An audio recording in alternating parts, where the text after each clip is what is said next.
It's an alien landscape where magnetic tornadoes twist upward tens of thousands of miles. Mysterious dark spots, large enough to engulf the Earth, ebb and flow. And violent eruptions shoot tons of charged particles into space at speeds of over 2 million miles per hour. This is not some strange world on the other side of the galaxy. This is our sun. And now, new technologies are allowing us to see it like never before. Satellites are giving investigators new insights into centuries-old mysteries. Whoa, did you see that? Boom, there goes a flare. That is really a quantum leap in solar physics, a continuous eye on the sun. How does our sun work? Where does its power come from? And how can its inner workings impact us some 93 million miles away? Finding answers has a new urgency. Before the expert by about 68 hours. And the bigger hit. The bigger hit. Our sun has a dark side. It's violent storms capable of taking down the electrical grids that power our daily lives. Repair could take weeks, months, and even in a worst-case scenario, up to 10 years for a full recovery. If you can imagine a world without electricity, you're really going back in time. Now, join scientists on a quest to understand the secrets of the sun. Dive deep into its core and ride out its spectacular storms. Right now, on this Nova National Geographic special.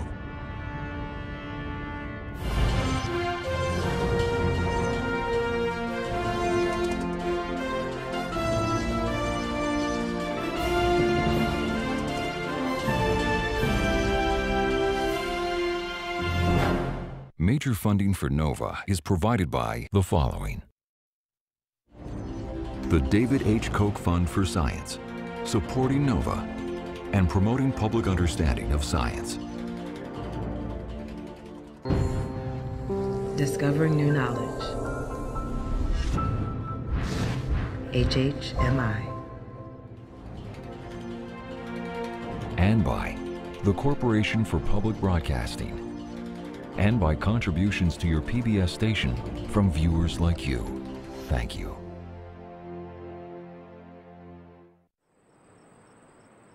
Dawn, February 15th, 2011, Boulder, Colorado.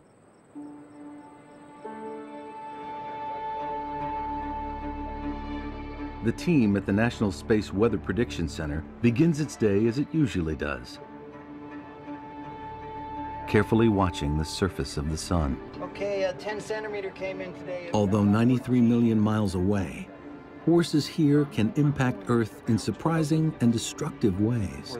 For the smaller, The M6. for the M6, you see this, the very first one is the M6. Today, after years of relative calm, a satellite detects something. A dramatic explosion on the sun's surface. A violent solar storm that would dwarf Earth is erupting, releasing a massive shockwave, hurtling towards us at over 1 million miles an hour. Right now, no one is sure what to expect. But I think that the M6 is going to get here. We have to determine when that thing is going to impact Earth's magnetic field. 8 hours. It's going to be sometime tomorrow, perhaps later in the morning, later at night. That's exactly what we're trying to determine. In fact, I have to join the discussions right now, so I'll get back with you. The team models the approaching storm. So 15Z for the arrival of the CME. This is it here. Right okay. there. Their simulation shows it racing out from the sun on the left towards the small dot on the right, Earth.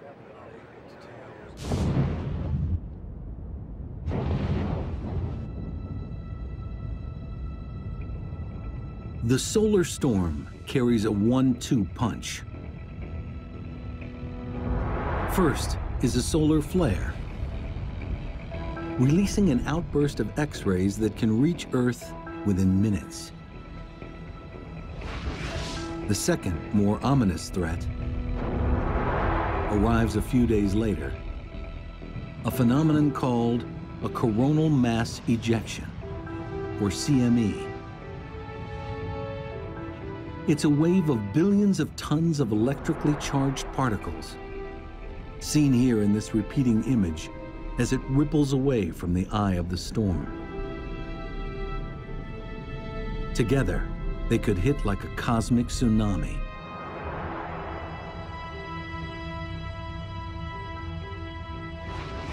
Delivering a surge of radiation and an electrical spike of trillions of watts, potentially crashing the power grid. Sound far-fetched? In March 1989, in Quebec, Canada, that's exactly what happens. One by one, power stations crash, disabled by the overwhelming power surge caused by a CME wave. In less than 2 minutes, 6 million people are left without power.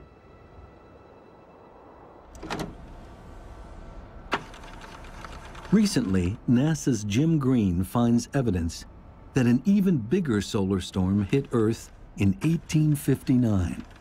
And what we found was the granddaddy of geomagnetic storms, and that was just 150 years ago. If we had a geomagnetic storm of that intensity today, the National Academy suggested that the impact on critical infrastructure could be catastrophic. And the big concern is the electric power grid. The massive electrical surge from a CME wave could overload power lines and melt transformers, blacking out entire cities. Repair could take weeks, months, and even in a worst-case scenario, the National Academy suggested up to 10 years for a full recovery. If that occurred, if you can imagine a world without electricity, you're really going back in time. It's not just the power grid that's at risk. More and more, we rely on technology that could be affected by the sun. Global positioning satellites, long-distance communications, airplane tracking, astronauts in space. Roger, how does it look? So there's an urgency in understanding what it is that the sun is doing, what's it going to do next, and how can we prepare for that and respond to it. Worried or not worried? Well, I would be just a little bit worried, given concern right now. We'll be watching and monitoring it very closely here in the coming days.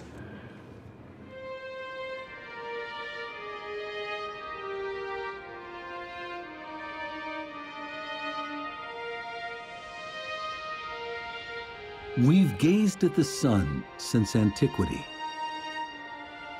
We've worshipped it and built entire cultures around its power.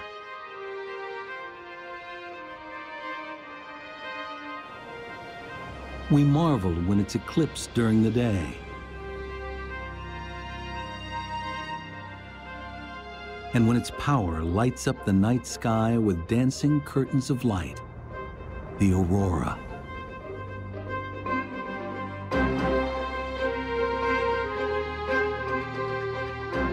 Its power and size are awesome. It is so huge, 1 million Earths could fit inside it.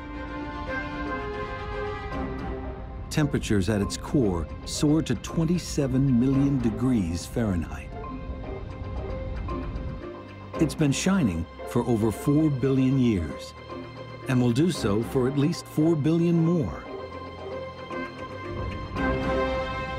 Yet for something that has such an overwhelming influence on our lives, the sun is mysterious. How does the energy generated in its core reach us as sunlight? What processes are at work inside the sun? How do these powerful inner workings generate explosive solar storms? These are some of the mysteries scientists must understand to protect us from the sun's darker side. The sun can really surprise us. The sun is elusive, Crazy, Complicated. crazy, Incredibly dynamic. crazy. With explosive potential. The key to that explosive behavior lies deep beneath the sun's blinding surface.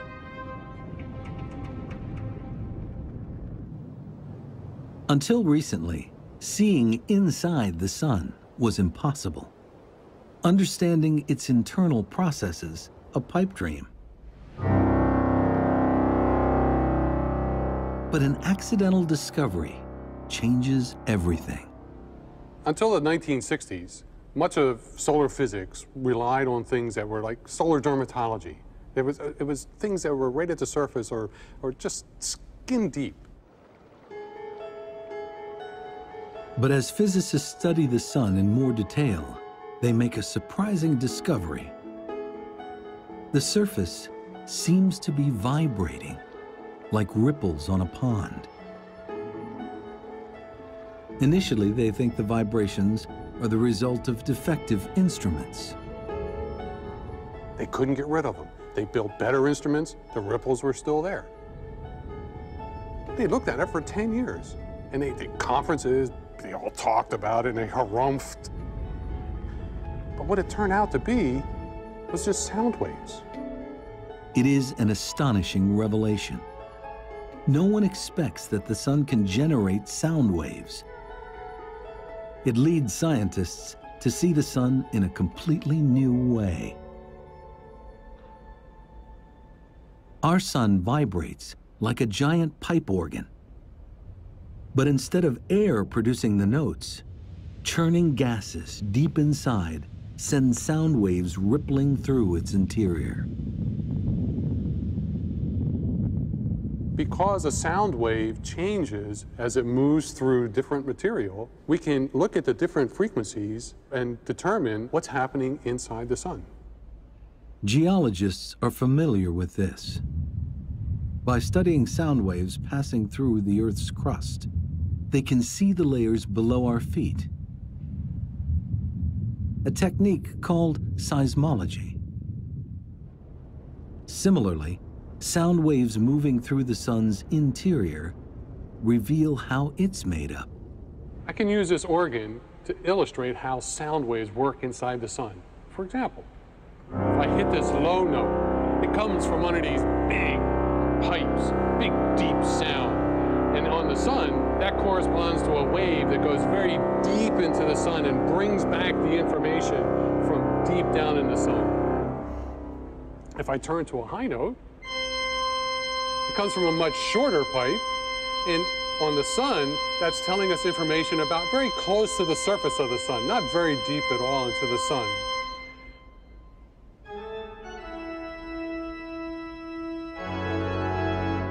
There are 10 million different frequencies resonating in the sun. Deciphering them leads to a seismic shift in understanding its structure, creating a new science, helioseismology.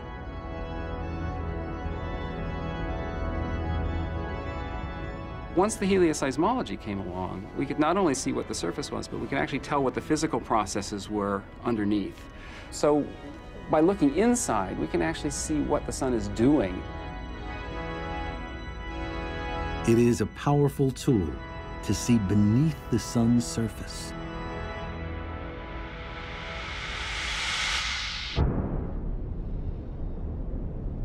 Studying the sun's sound waves reveals a complex, multi-layered machine. Directly beneath its blazing surface is a zone of perpetual churning. Next is a layer where light takes thousands of years to cross. At the center is the sun's core. It's the smallest region, but it's over 25 times the diameter of Earth. This is the powerhouse of our star. Everything we experience on Earth, sunlight, heat, and the effects of solar storms, starts here.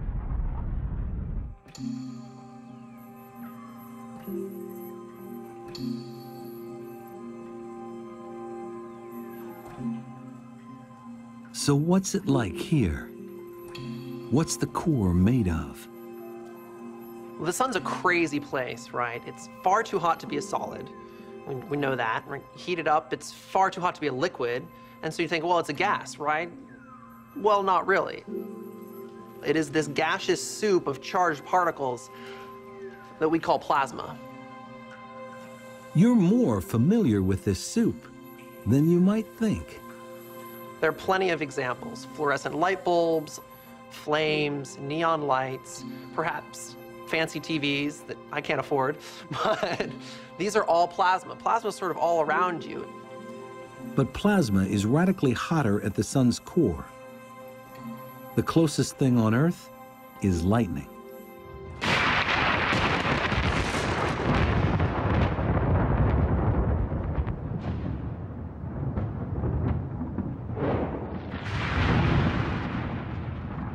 During thunderstorms, electric charges build up, creating lightning bolts that reach tens of thousands of degrees. That's pretty hot, but it's nowhere near as hot as in the core of the sun. So if you were to travel into the core of the sun, the plasma would be 15 million degrees. As the sun formed, hydrogen gas at its heart was crushed under the weight of the material above. Eventually, temperature and pressure rose so high, the hydrogen atoms broke apart into electrons and protons, creating plasma. And it's under these extreme conditions that something really, really cool happens. Nuclear fusion.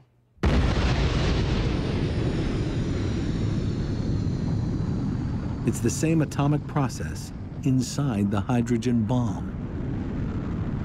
Under tremendous pressure, protons in the plasma fuse together, releasing photons, minuscule packets of heat and light. An unimaginable number of photons are made every second, generating the sun's incredible power, some of which reaches us as sunlight. This atomic alchemy converts over 4 million tons of mass into energy every second in an endless loop.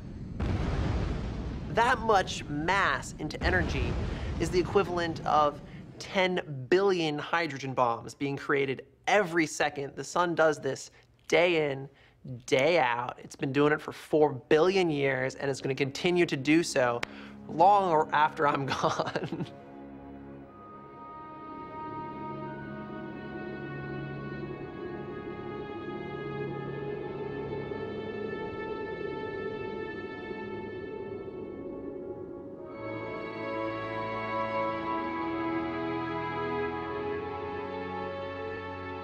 The energy of billions of bombs is released in the core every second.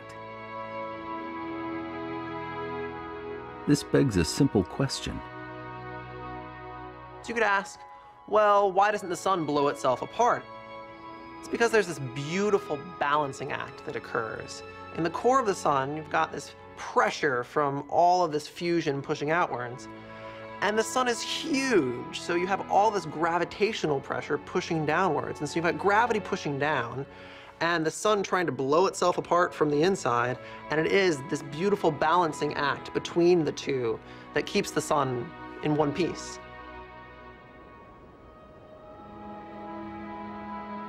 This light, born at the core, reaches us after a remarkable journey.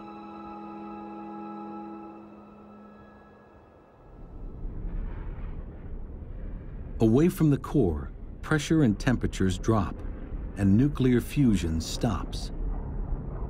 Now, each photon begins a tedious journey through the sun's thickest layer of plasma, a region called the radiative zone. Although squeezed less than at the sun's center, the plasma is still very dense, and photons struggle to move through it. Each packet of energy is continuously absorbed, then spit out by the plasma particles. In that particular part, there's no energy being generated, But the energy is transmitted by the radiation. So that's why we call it the radiative zone, not too surprisingly. The photons slowly bounce through the plasma here, ricocheting in a zigzag path called the random walk. So imagine that you're in a crowded room and you're trying to make your way through and you greet other people. And each person you greet, you have to say hello to, and then you move off in another direction. So it takes you a long time to get from one place in the room to another because you're just kind of meandering your way around the room. So the same way the photons in the inside of the sun, they don't have a preferred direction. All they want to do is they want to be moving and they want to be greeting other particles. Though moving at the speed of light, 186,000 miles a second, it takes photons over 100,000 years to cross the zone. Eventually, the photons reach a boundary where pressures drop again. The plasma thins, and moving through it gets easier. The photons still pack a lot of energy. Now, they leak out into the convection zone, heating it from below. The thinner plasma in this zone makes the photons move in a different way. So instead of bouncing, all of a sudden there's an ordered motion. So it's as if all of a sudden someone said, lunch, and all the particles decided, oh, we all have to go this direction. You still have to wait in line to get out, so it takes a month to get from the bottom of the convection zone to the surface, but it's a relatively short period. During this short period, heat from the photons sends plasma here into perpetual motion, a maelstrom of churning 125,000 miles thick. Think of it like a massive lava lamp.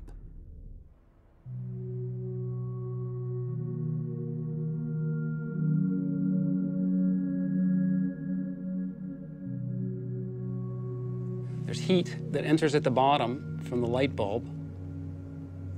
It heats the material and the blob rises to the surface.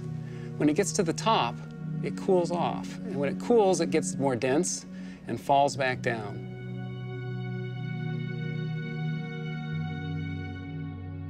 This is a good analogy for what's happening inside the sun. We have the core of the sun heating the material at the bottom of the convection zone. The material expands and it carries the energy upward until it gets to the surface.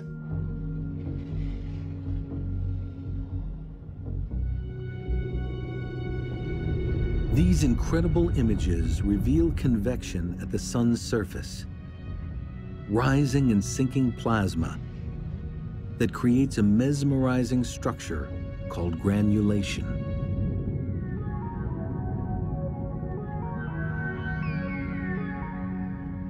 The granulation cells are about the size of the state of Texas. They only last for about 12 minutes, so there's an incredible amount of energy. It's a very dynamic, very chaotic place. And all of the activity is going on the surface of the sun where we can see it. Photons produced at the core finally reach the surface. They emerge as a weakened form of solar energy. This weakened energy reaches Earth in 8 minutes. We know it as sunlight. So 100,000 years, about a month, and then 8 minutes. Once you get to the surface of the sun, it just takes 8 minutes to get to where you can see it. Unimpeded, the trip from the core to the surface would take the photons a matter of seconds. In reality, the sunlight that shines on us today may have been created during the last ice age.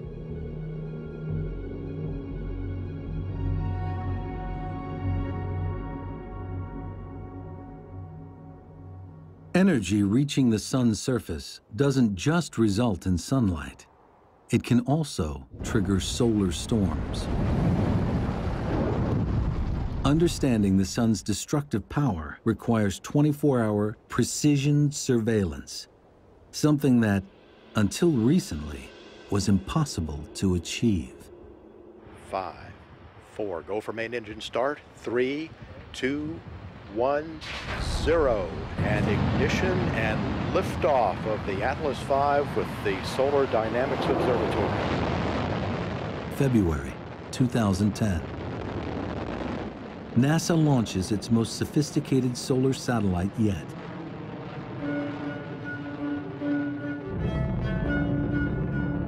The Solar Dynamics Observatory, or SDO for short.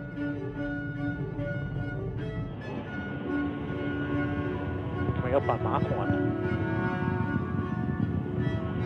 SDO is the first satellite to deliver almost continuous, super high resolution coverage of our nearest star, giving researchers unprecedented access to the sun and its secrets. The first day was very exciting. We knew we were going to open our doors that actually let the sunlight into the instrument for the first time. We started looking at the first pictures, and it was almost in focus. And as soon as we focused it, it was just beautiful. The new images reveal the sun like never before. An alien landscape where strange structures ebb and flow. Giant tornadoes, hundreds of thousands of miles high, that could easily engulf the Earth. And superheated bubbles of plasma the size of Alaska. When I look at the pictures, I think they're really beautiful. I'm struck by the dynamics of it. Things are changing all the time, no matter where you look. And I'm also pretty daunted by the complexity of it all. That's not surprising. Previous satellites only revealed a portion of the sun in high resolution. Now, they see it in mind-boggling detail. Now, in order to look at the Solar Dynamics Observatory images that we're bringing in every day, we've built this very special wall, which is 9 high-definition television screens together that can display these images, so that the instrument and the display system together are an entirely new way of looking at the sun. We can see all the details of what is going on, and that is really a quantum leap in solar physics. Being able to see all of that all the time, a continuous eye on the sun.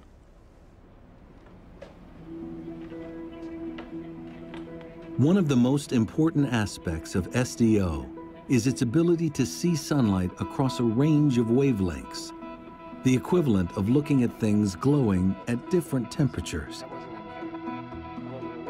Our eyes are most sensitive to sunlight glowing at around 10,000 degrees Fahrenheit. At this temperature, the sun's surface looks almost featureless.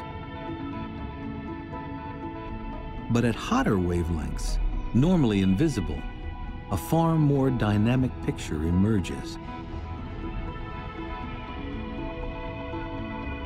The February 15th, 2011 storm is a perfect example. In this repeating image, at around 90,000 degrees Fahrenheit, SDO captures just a ghostly trace of the CME wave. But at just over 1,000,000 degrees, the superhot plasma rippling away from the eye of the storm is much clearer. This allows researchers to see coronal mass ejection waves evolving across the entire sun. This is an absolutely amazing time for solar physics because of these beautiful high-resolution images that allow us to understand better the physics behind what's going on when solar storms erupt.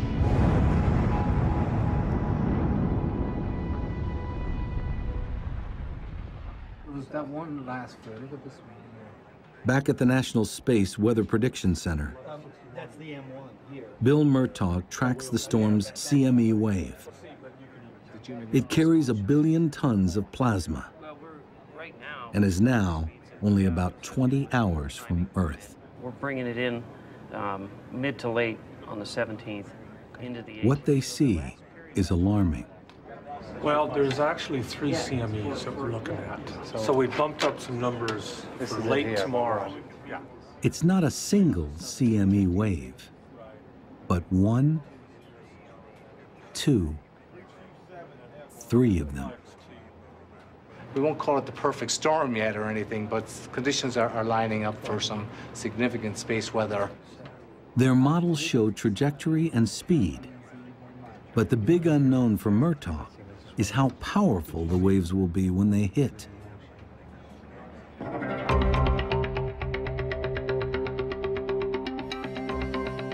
The answer lies in a force that governs the sun: magnetism. We're all familiar with magnets.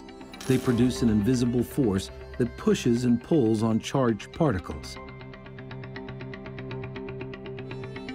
In fact, Earth has a magnetic field that protects us against threats from the sun.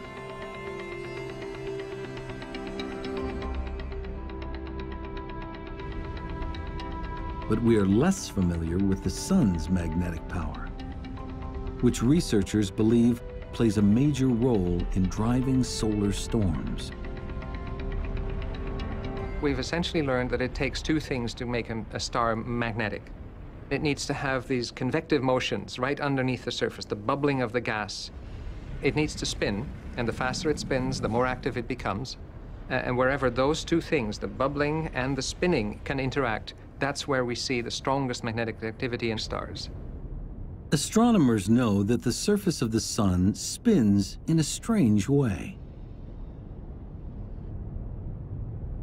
Travel from the poles of the sun towards its equator, and you'd notice it turns faster.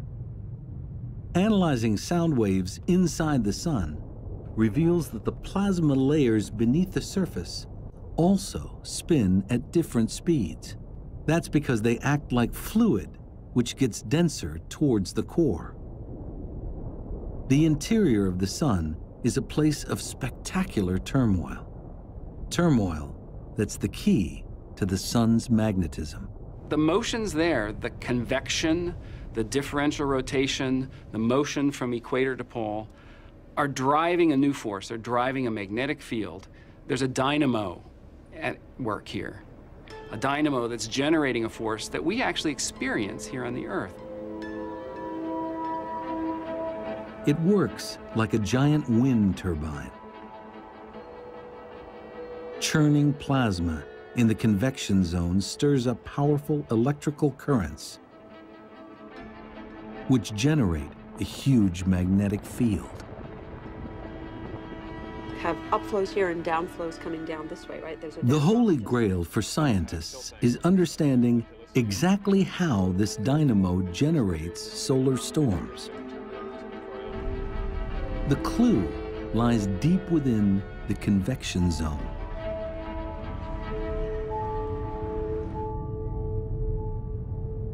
Magnetic field lines normally run from pole to pole. But with all the turmoil in the convection zone, that pattern can't last. Rotating layers stretch them horizontally. Convection twists and braids them. Under immense strain, they begin to kink upwards towards the surface. Imagine this spring is a magnetic field line. The magnetic field inside the sun is amplified, is strengthened by the rotating motions and the shearing motions and the churning motions inside the sun. It wants to expand upwards, and it does, until it pokes out through the surface of the sun. Tracking invisible field lines is normally impossible. But plasma plays a critical role. Even though the magnetic field lines themselves are invisible, the plasma, which is heated and hot, can light up along these paths. In maybe the same way, you could think of a highway, and at night you wouldn't see the highway at all, but with the cars with their headlights on, you'd see the path of the highway. Watching field lines is critical to understanding solar storms.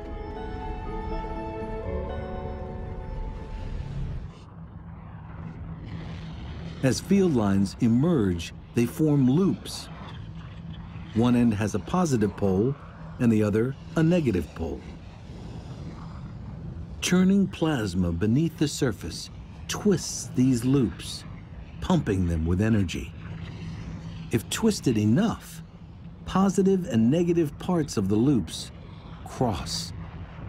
When they do, they short-circuit with a tremendous explosion.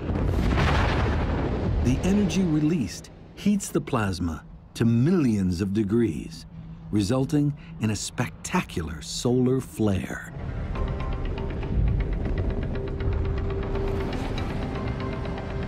It's the final dramatic stage of a very long journey. Photons formed in the core make their way to the surface. Some pass directly into space as sunlight. But in the process, that surging energy disturbs the convection zone, generating a magnetic field. The field lines wind up to the point that it explodes in a solar flare. Now, SDO provides a complete and unprecedented picture as these events evolve. This is beautiful because the hot gas outlines the magnetic field lines that we would otherwise not be able to see. And here you can see even a twisting structure as some of the mass drains back down to the surface, and a lot of it escapes in the eruption. This is the essence of space weather, or solar storms. This explains how flares form, but it's not the end of the story. Crossing magnetic field lines can cause nets of plasma to be flung into space. This is a coronal mass ejection, a CME wave.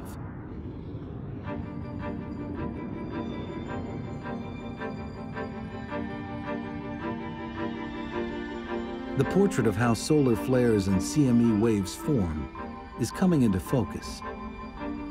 But a key question remains.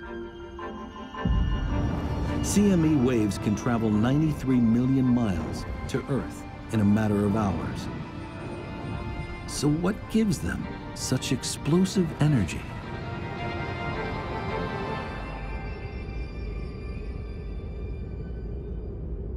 Part of the answer is hidden here in the sun's atmosphere, the corona.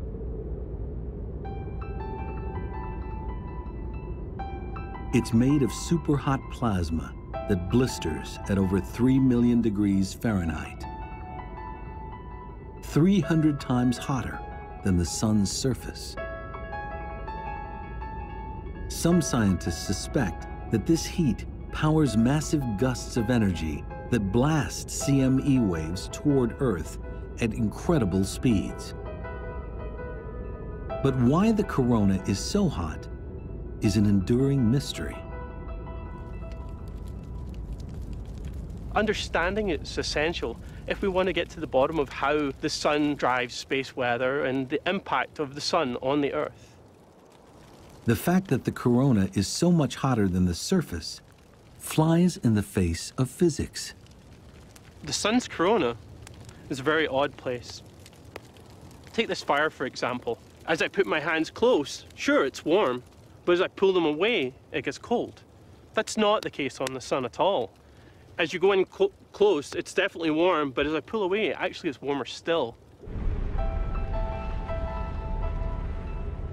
Recently, Japanese investigators observe high-velocity jets of plasma shooting up from the near surface. McIntosh suspects these jets deliver heat to the corona, but he doesn't have a way to confirm it visually until he turns to SDO for help. Lo and behold, we actually managed to join the dots and see, yeah, these objects that we could see moving out of the lower atmosphere at high speeds, kind of like these licks of flame, really were reaching a couple of million degrees. It was really a tumultuous moment. We kind of looked at each other and said, wow, what have we just done?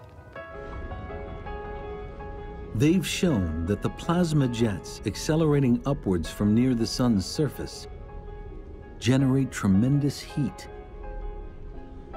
As a result, temperatures in the corona soar to 3.5 million degrees. If confirmed, it represents a huge leap forward in understanding CME behavior. The immense heat of the corona acts like a wind in a raging gale. It's constantly pushing on the plasma draped on the field lines, billowing them out like sails pulling on a mast. Like solar flares, when magnetic lines cross, there can be an immense explosion. In this case, the lines are cut and the sail whips off into space. Loaded with 1 billion tons of highly charged plasma, the CME wave can wreak havoc on electricity-dependent Earth. At the National Center for Atmospheric Research, this violent event is captured by satellites. Now, to see the CME, we need to create a little artificial eclipse. To do that, we block out the light from the disk of the sun, and that's this little circle here. But what that allows us to do is to see this extremely faint, high-speed thing shooting away from the sun. This one moves at about 1,000 kilometers per second. By enhancing the picture and slowing it down, it's possible to see the shock wave moving at over 2 million miles per hour. Though we have a better understanding of what causes solar storms and how they reach us, there is still a final pressing problem. Trying to predict when solar storms are going to occur on the sun really requires a lot of detective work. Basically, we're looking for clues and observations to tell us when potential storms might occur. The best clue comes from these. Sunspots. Dark patches which can linger on the sun's surface for weeks at a time. A sunspot is a massive region, several times the size of the Earth, which appears on the sun as a dark spot. It's dark because it's relatively cool compared to its surroundings. And it's cool because the magnetic fields are so strong that they're suppressing the flow of heat from below. The strong magnetic fields which create sunspots are the breeding ground for solar storms. The challenge is trying to decipher a pattern for when and how many will appear.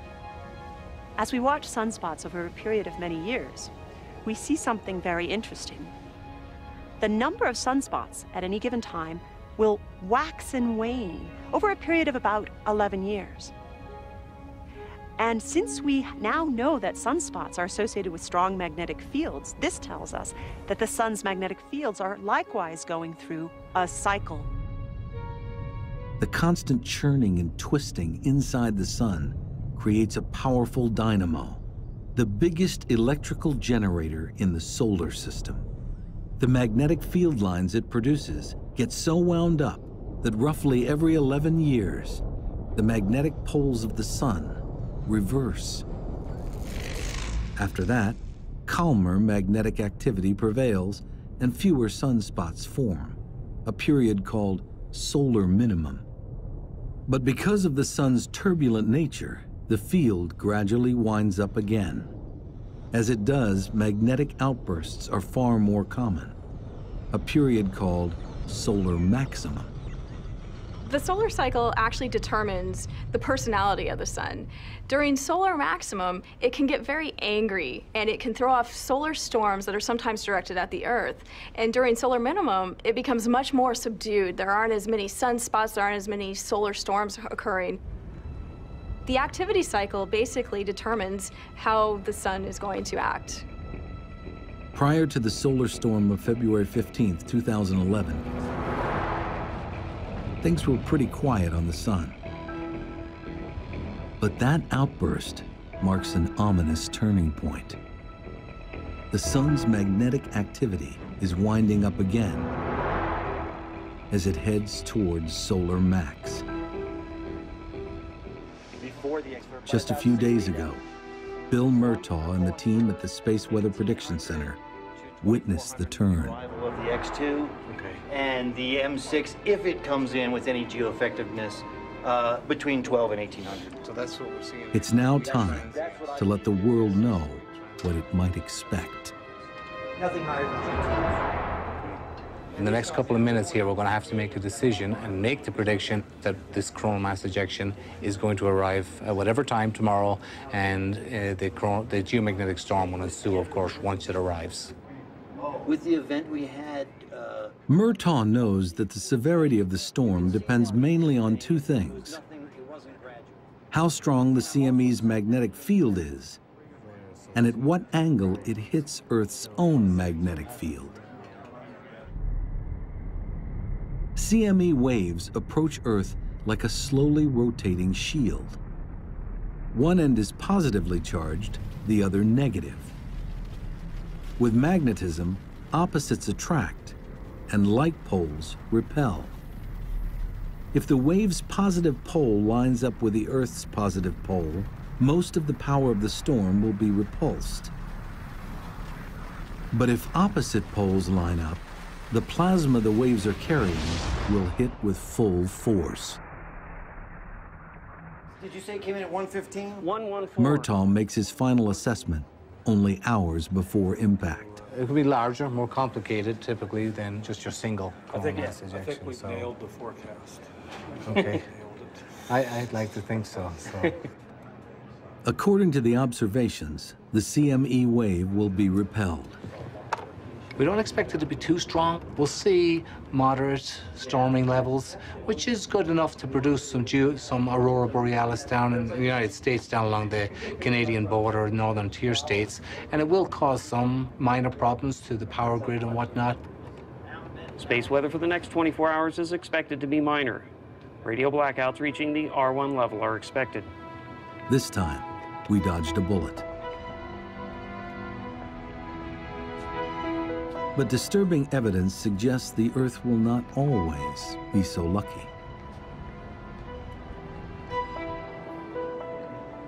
It's a cautionary tale. NASA's Jim Green discovered it while researching a book on the American Civil War at the Library of Congress. Green found news accounts from 1859, which caught his eye. I would run across articles about aurora, fabulous aurora, and this really piqued my interest because it's in my field. It seemed as though the armies of heaven were engaged in terrific, though noiseless, conflict. This terrific aspect soon subsided into a more beautiful and brilliant appearance, a few of which I can only refer to. The reports tell of auroras so bright, miners in Colorado wake up and go to work thinking it is dawn. Other accounts tell of a more harmful impact on the lone electrical system of the day, the telegraph. One, for instance, because of the induced current on their system, overheated the battery and started a fire, nearly burnt down the telegraph office. Another operator was burnt so badly he ended up into the hospital. Green uncovers numerous reports of auroras seen not only across the United States, but around the world. The evidence is clear. Earth was struck by a superstorm in 1859, the result of two massive CME waves. Those two storms were not only enormous, but they happened one right after the other. No one alive has seen anything like it. On the day before the waves hit, a British astronomer observes a giant sunspot group light up with two massive flares. The second CME wave hit 18 hours later, allowing Green to calculate its speed, 5 million miles an hour, plowing into Earth at almost 4 times the speed of the February 15, 2011 CME waves. Using the various reports, Green is able to reconstruct the 1859 storm. The accounts suggest that the poles of the CME waves were aligned, and instead of being repulsed, the waves hit with full power. The charged particles funnel down into the atmosphere, electrifying it like a giant neon sign, producing dazzling aurora displays. The storm is so intense, Earth's magnetic field all but collapses. Millions of tons of plasma spill towards the equator, and a powerful electric surge pulses over the globe. For the largely pre-electrified world, the moment passes with minimal damage. That might not be the case today. It has the potential of knocking out power grids. And if it burns out transformers that are hard to replace, we may be without electricity in many areas for a very long period of time. There's only a few places that make these 125 kilovolt transformers. It takes several months to make them. And if you burn out half of them, we're going to be shooting squirrels and chopping wood out the backyard for a long period of time just to survive.